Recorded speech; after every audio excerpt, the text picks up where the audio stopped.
तो चलिए अब बात कर लेते हैं तमाम खबरों की। उत्तर प्रदेश के मुख्यमंत्री योगी आदित्यनाथ आज वाराणसी पहुंचे हैं और इस दौरान उन्होंने वाराणसी में स्वतंत्रता भवन में आयोजित प्रदर्शनी के अवलोकन और अंतर्राष्ट्रीय संगोष्ठी सफनाम कार्यक्रम में उनको सम्मानित भी किया गया। सीएम योगी ने बीएचयू में उन्नत खेती और कृषि विकास पर बेस्ड 3 दिवसीय संगोष्ठी सुफलाम को संबोधित किया और कहा कि प्रधानमंत्री श्री नरेंद्र मोदी जी के नेतृत्व में अगले 1 साल तक भारत G20 देशों का नेतृत्व करके दुनिया को नया मार्गदर्शन देगा। यह भारत के लिए गर्व की बात है।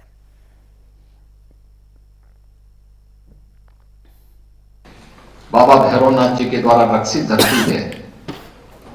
मां गंगा की असीम कृपा इस धरती पर बरसती है।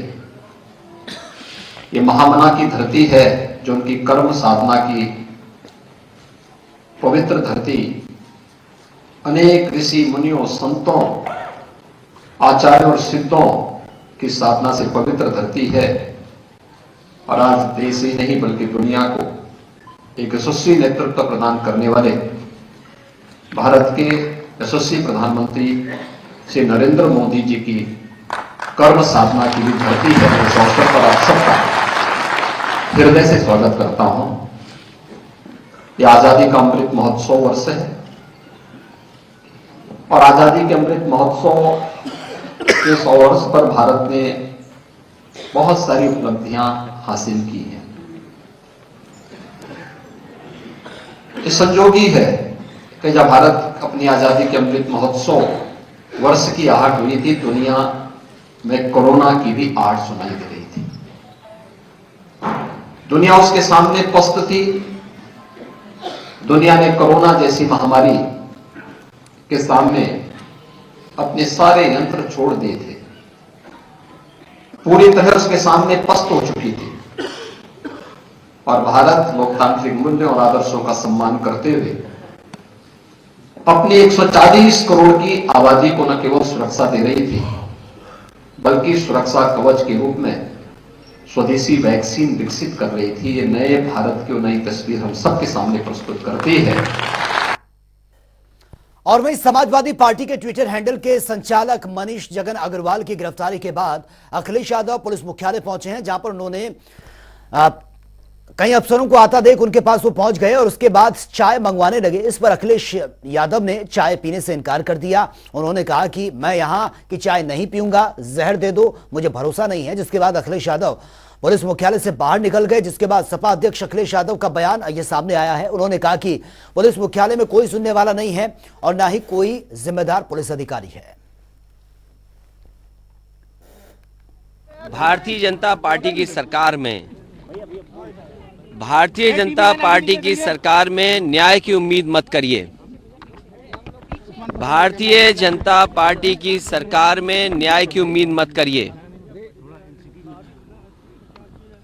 पुलिस प्रशासन उसके साथ है जो अन्याय कर रहा है, झूठ बोल रहा है। जो सच बोलेगा वो सजा पाएगा। और ये घटना कोई एक दिन की नहीं है। भारतीय जनता पार्टी जानबूझ करके गलत भाषा इस्तेमाल कराती है, गलत भाषा लिखवाती है सोशल मीडिया पर, जिससे दूसरे लोग भी उन्हें जवाब दें। भारतीय जनता पार्टी को अपने लोगों को भाषा सही इस्तेमाल करें। और वहीं मनीष जगन अग्रवाल की गिरफ्तारी के बाद सपाइयों का पारा हाई है।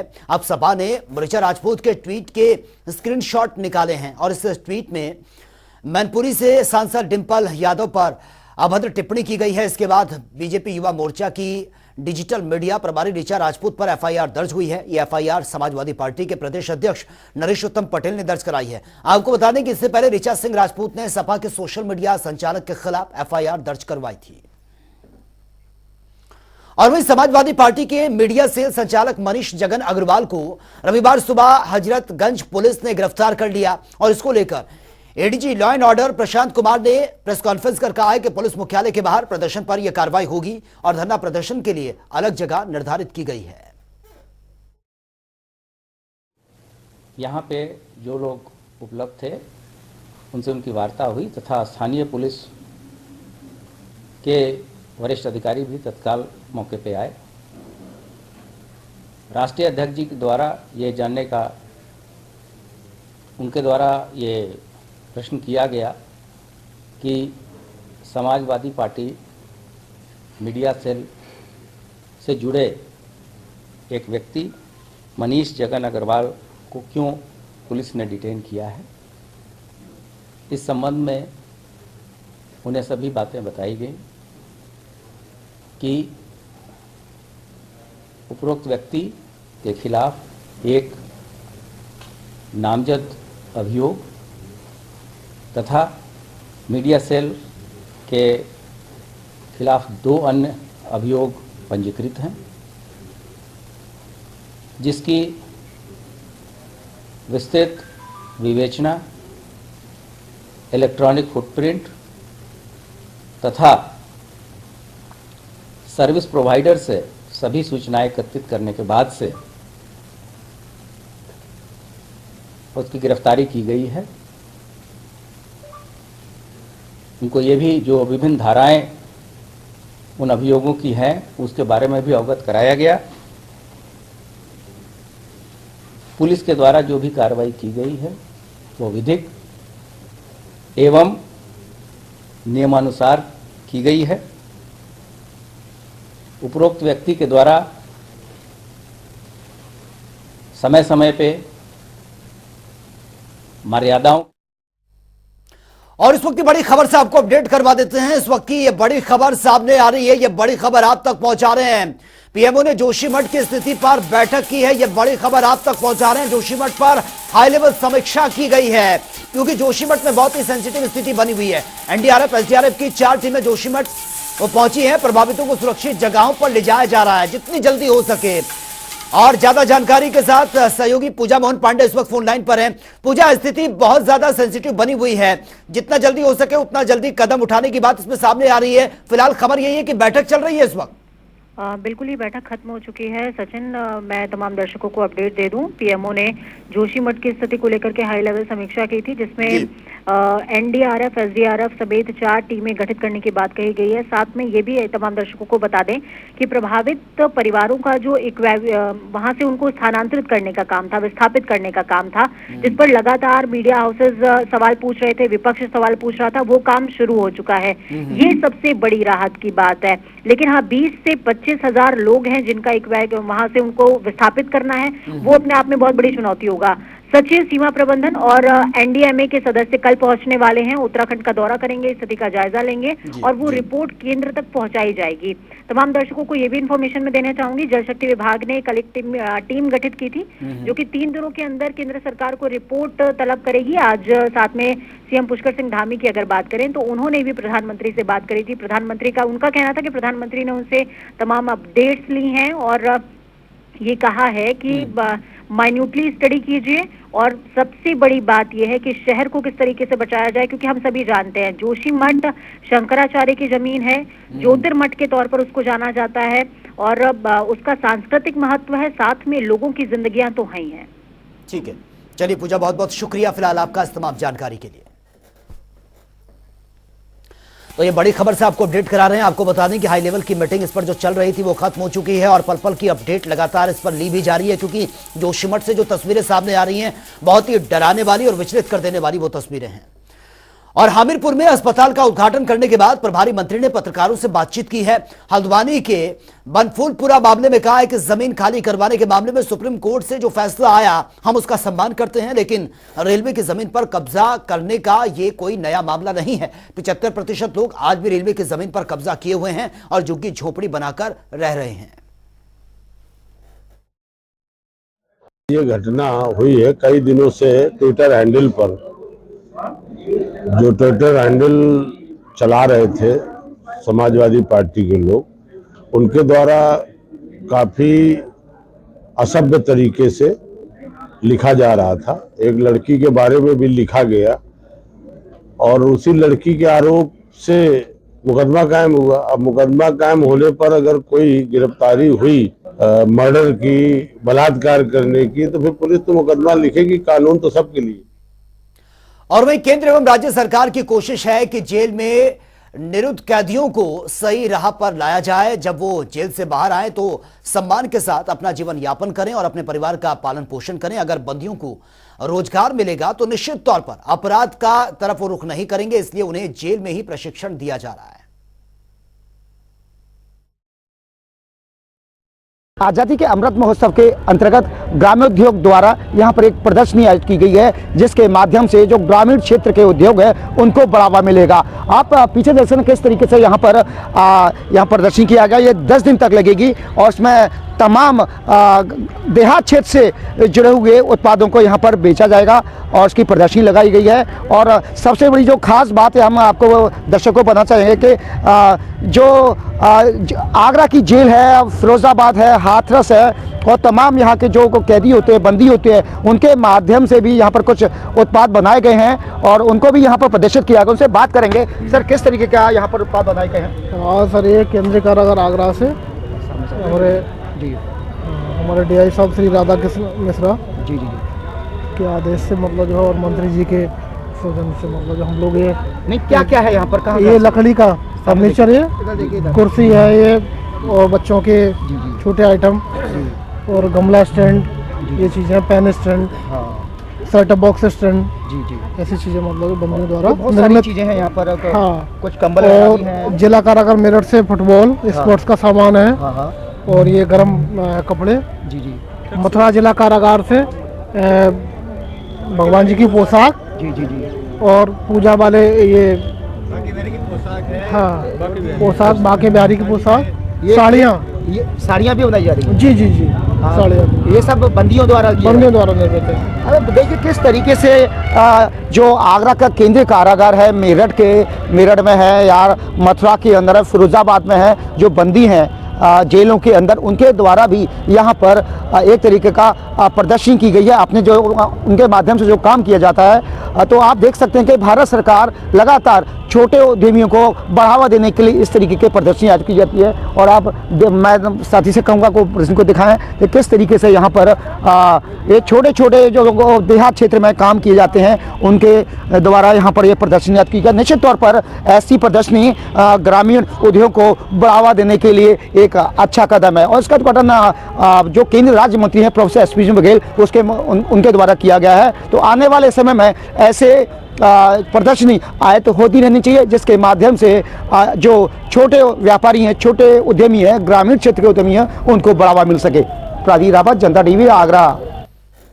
और वही खबर बस्ती से है, जहां पर जीआईसी ग्राउंड में सुभाषपा की महारैली का आगाज हुआ है। महारैली में राष्ट्रीय अध्यक्ष ओम प्रकाश राजभर सहित तमाम नेता मौजूद रहे। महिला हक अधिकारी महारैली का पार्टी ने यह आयोजित किया था और ओम प्रकाश राजभर ने चुनावी बिगुल फूंकते हुए महारैली की शुरुआत की है। इस दौरान मौके पर हजारों की संख्या में महिलाएं भी पहुंची। और वहीं फिरोजाबाद में नवनियुक्त मेडिकल कॉलेज प्राचार्य का बड़ा एक्शन देखने को मिला है। पूर्व में हुई मेडिकल कॉलेज की छात्र की मौत मामले में प्रिंसिपल ने बड़ी कार्रवाई की है। मेडिकल छात्र की मृत्यु में संदिग्ध रहे मेडिकल कॉलेज प्राचार्य सहित 4 लोगों पर यह बड़ी कार्रवाई हुई है। इस दौरान पूर्व मेडिकल कॉलेज के प्रिंसिपल डॉक्टर संगीता अनेजा को उनका तबादला किया गया, तो वहीं 3 कर्मचारियों को तत्काल निलंबित किया गया है। वहीं प्रिंसिपल ने एक कर्मचारी की सेवा समाप्त करते हुए गुस्साए छात्रों से भी बातचीत की है और छात्रों की समस्याओं को भी सुना है। हमने सभी स्टूडेंटों से भी बात की हुई है, गर्ल्स और बॉयज हॉस्टल में उनकी कुछ समस्याएं थी, जिनका निराकरण हम लोग द्वारा कर दिया गया है। इसके साथ साथ जो नामजद हैं एफआईआर में, वो प्रशासन द्वारा, एसआईटी द्वारा ऑलरेडी उनको कार्य से विरत करके रखा गया है और जो किलर जिसकी शिकायत थी उसको तो वो हटा ही दिया गया है। तो ये चीजें हम लोगों ने की हैं और छोटी मोटी समस्याएं बच्चों की थी, उनको निराकरण कर दिया गया है। मेडिकल कॉलेज में लगभग 1.5 माह पूर्व हुए एक छात्र शैलेंद्र संखवार की मौत के मामले में नवागंतुक प्राचार्य ने कठोर कार्रवाई करते हुए यहाँ के 3 लोगों को निलंबित किया है। साथ ही एक आयुष जैन जो वहाँ का क्लर्क था, उसकी सेवा समाप्ति कर दी गई है। आपको बता दें कि इसमें पूर्व में भी यहाँ की प्राचार्य संगीता अनेजा मेडिकल कॉलेज की थी, उनको शासन स्तर पर कार्रवाई करते हुए यहाँ से सेवा मुक्त करके दूसरी जगह भेज दिया था। उनके स्थान पर नवागंतुक प्राचार्य बलबीर सिंह ने चार्ज संभाला है और चार्ज संभालने के बाद ये बड़ी कार्रवाई की है। कैमरा पर्सन किसान के साथ जनता टीवी के लिए फिरोजाबाद से दीपक भारद्वाज। और वही मुख्यमंत्री पुष्कर सिंह धामी का कहना है कि जोशीमठ के घरों में आ रही दरारों को लेकर प्रधानमंत्री नरेंद्र मोदी ने खुद उन्हें फोन किया है और पीएम मोदी उनके फोन पर जोशीमठ के मुद्दे को लेकर काफी लंबी चर्चा भी हुई है। पीएम ने सभी पहलुओं पर विचार मंथन करने के लिए कहा है। साथ ही प्रधानमंत्री ने प्रभावितों को हर संभव मदद देने की बात कही है। सीएम धामी का कहना है कि किसी तरह से विस्थापित ये हो सकता है और किस तरह से लोगों की मदद की जा सकती है, भूस्खलन को किस तरह से रोका जा सकता है, तमाम पहलुओं पर प्रधानमंत्री नरेंद्र मोदी ने उन्होंने विचार इस पर किए हैं। देखिए, जिस दिन से भी ये घटना का समाचार आया है, उनका कार्यालय लगातार जानकारी लेता रहा है, लगातार चिंता करता रहा है और आज अभी आपसे बात से पहले माननीय प्रधानमंत्री जी ने दूरभाष पर मुझसे काफ़ी डिटेल में सारी जानकारी ली है कि कितने परिवार उसकी जद में आ रहे हैं, कितना नुकसान हुआ है, किस प्रकार से वहाँ पर पानी निकल रहा है, लोगों के विस्थापन के लिए, लोगों को सुरक्षित स्थानों पर ले जाने के लिए क्या किया गया है, राहत शिविरों में कैसे लोग रह रहे हैं, आगे कैसे उनके पुनर्वास की व्यवस्था होनी है, उस सब पर माननीय प्रधानमंत्री जी ने बहुत विस्तार से चर्चा की है और उन्होंने जोशीमठ को बचाने के लिए हर संभव प्रयास जो भी होगा, हर संभव उन्होंने आश्वासन भी दिया है, विश्वास दिया है कि हर संभव वहाँ पर काम होगा उस शहर को बचाने के लिए और लोगों के लिए हर संभव सहायता का उन्होंने आश्वासन दिया है कि आप डिटेल उसका आकलन कर लीजिए, उसके बाद जो है उस पर कार्रवाई करेंगे। देखिए, जोशीमठ की जो घटना है, ऐसा प्रतीत हो रहा है कि बहुत व्यापक स्तर पर भूगर्भीय सर्वे के माध्यम से और बाकी कैसे उस शहर को बचाया जाए। तो मैं मुख्यमंत्री का आभारी हूं कि आपने एक टीम उसके लिए गठित की है, जो सारी रिपोर्ट दे रही है, उस पर कार्य चल रहा है। आज ही प्रधानमंत्री जी का भी हम लोग आभार व्यक्त करते हैं कि मुख्यमंत्री तो सारे विषय पर उन्होंने चर्चा की है और केंद्रीय टीम भी संभवतः जोशीमठ जाएगी। इसके साथ साथ तत्काल जो वहाँ आवश्यकता, वो जो लोग प्रभावित हैं, जिनके आवास क्षतिग्रस्त हो, रहने योग्य नहीं है। और वहीं पूर्व मुख्यमंत्री हरीश रावत आज जोशीमठ पहुंचे हैं और इस दौरान आपको बता दें कि पूर्व अध्यक्ष गणेश गोथियाल, बद्रीनाथ विधायक राजेंद्र भंडारी भी उनके साथ मौजूद रहे, जहां पर पीड़ित जनता से मुलाकात की है और उनकी समस्याओं को भी जाना है। जोशीमठ आपदा का जायजा लेने नेता प्रतिपक्ष यशपाल आर्य कल जोशीमठ जाएंगे। यशपाल आर्य ने पौराणिक जोशीमठ शहर के हालातों को लेकर चिंता व्यक्त करते हुए कहा कि कई बार वहां के लोगों ने सरकार को जताने की कोशिश की है, लेकिन सरकार सुनने को तैयार नहीं है। परिणाम आज हम सबके सामने है। यशपाल आर्य ने यह भी आरोप लगाया कि सरकार मान रही है कि जोशीमठ में नुकसान हुआ, लेकिन जो आंकड़े सरकार जारी कर रही है, नुकसान उससे कहीं ज्यादा अधिक हुआ है। हकीकत तो यह है कि विकास के नाम पर जोशीमठ शहर का विनाश होने की कगार पर है और सैकड़ों परिवार वहां पर बेघर होने जा रहे हैं। सरकार मान रही है कि भारी नुकसान हुआ है, लेकिन जो उनके आंकड़े हैं उससे ज़्यादा नुकसान वहाँ दिखाई दे रहा है। और कल मैं भी और हमारे साथी भी, प्रदेश कांग्रेस के अध्यक्ष भी और पूर्व मुख्यमंत्री हरीश रावत जी भी जोशीमठ का। और वहीं देहरादून में मां धारी देवी और भगवान श्री नागराज देव डोली की शोभा यात्रा में मुख्यमंत्री धामी ने प्रतिभाग किया है और आपको बता दें कि शोभा यात्रा नेहरू कॉलोनी से फवारा चौक तक निकाली गई और इस दौरान सीएम धामी के साथ शोभा यात्रा में देहरादून के मेयर सुनील उनियाल गामा, डीजीपी अशोक कुमार, महामंडलेश्वर स्वामीगिरी ललिता नंद जी महाराज वो भी इसमें शामिल हुए हैं। राजपुर से बीजेपी विधायक खजान दास और डोईवाला से बीजेपी विधायक ब्रजभूषण गैरोला ने भी शोभा यात्रा में शिरकत की। बागेश्वर जिले के ग्रामीण स्तर पर चल रहे खड़िया खनन के विवाद अब आंदोलन का रूप ले चुका है। आपको बता दें कि बझिना गांव के ग्रामीणों ने कांडा तहसील परिसर में आमरण अनशन शुरू कर दिया। 2 दिन बीत गए हैं। खड़िया खनन से प्रभावित ग्रामीणों का कहना है कि पिछले 30 सालों से बझिना गांव में खड़िया खनन ये चल रहा है। खड़िया खनन से प्रभावित काश्तकारों की भूमि एनओसी के बिना ही जागनाथ मिनरल्स नामक खनन पट्टे के नाम से यह खोदी जा रही है। लोगों को अब डरा धमकाकर काश्तकारों की जमीनों को खड़िया खनन के लूट का कारोबार बेरोक टोक तरीके से यहां पर चल रहा है। समस्या बहुत है। हमें इसमें बैठे हैं, ठेकेदार जी पैसा देता नहीं है, देने के पैसा लाभ करने के बदले में वो धमकियाँ देता है, तो मैं मार के जो है मशीन के नीचे डाल देंगे हैं। और इन लोगों ने जो मेरे पिताजी की भी जान ली, मैं नैनीताल में ड्यूटी करता था। मैंने बोला ठेकेदार जी मेरे को पैसा दे दो, इन्होंने पैसा नहीं दिया।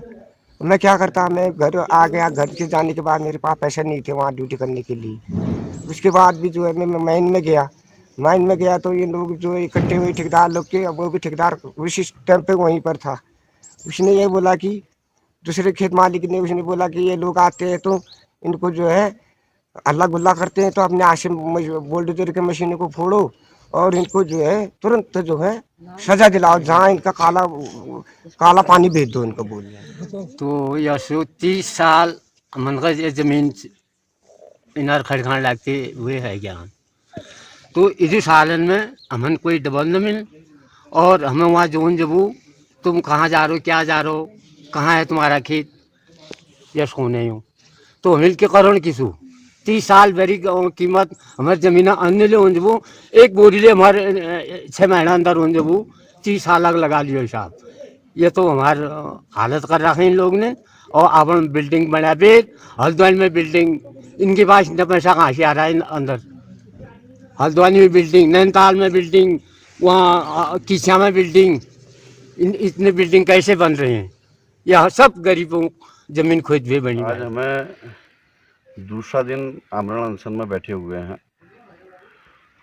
प्रशासन भी मुझे लगता है माइन ऑनर के से मिला जुला है, जबकि ये लोग ये कह रहे हैं कि जो हमारी भूमि है उस भूमि का मुआवजा हमें दें।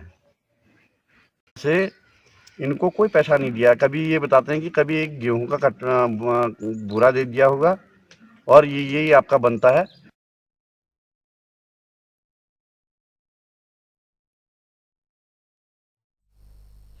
और वह देहरादून में आप पार्टी के कार्यालय में प्रदेश प्रभारी दिनेश मोहनिया ने प्रेस कॉन्फ्रेंस की है और आगामी निकाय चुनाव को लेकर रणनीति भी बनाई गई। इस दौरान उन्होंने कहा कि आप पार्टी दिल्ली की तर्ज पर उत्तराखंड में भी प्रत्याशियों का सर्वे कराएगी। निकाय चुनाव से पहले सर्वे कराया जाएगा, जिसके बाद ही प्रत्याशियों की घोषणा ये की जाएगी। प्रभारी का मानना है कि दिल्ली के एमसीडी चुनाव से पहले प्रत्याशियों का सर्वे कराए जाने की योजना सफल साबित हुई है। दिनेश ने यह भी कहा है कि आप पार्टी की तारीफ करते हुए उन्होंने कहा कि पहली बार ऐसा हुआ है कि किसी पार्टी ने राजनीति से ऊपर उठकर काम करने की बात कही है। और वहीं उलूम के प्रमुख और शीर्ष इस्लामिक धर्मगुरु मौलाना अरशद मदनी हरिद्वार पहुंचे हैं। हरिद्वार पहुंचकर मौलाना अरशद मदनी ने आचार्य महामंडलेश्वर स्वामी कैलाशानंद गिरी से मुलाकात की है। दक्षिणी काली मंदिर में हुई मुलाकात में दोनों धार्मिक गुरुओं ने कई विषयों पर विस्तार से चर्चा भी की है और इस दौरान कैलाशानंद गिरी ने मदनी को भगवा शॉल भी उड़ाया है और अरशद मदनी ने भी स्वामी कैलाशानंद गिरी को हिंदी में अनुवादित कुरान शरीफ भेंट की है। वहीं जबरन धर्मांतरण मामले पर बोलते हुए मौलाना अरशद मदनी ने कहा कि यह गलत है। उन्होंने कहा कि अपनी मर्जी से कोई किसी भी धर्म में आ जा सकता है। अरशद मदनी ने देशवासियों को अमन और एकजुटता का संदेश भी दिया है।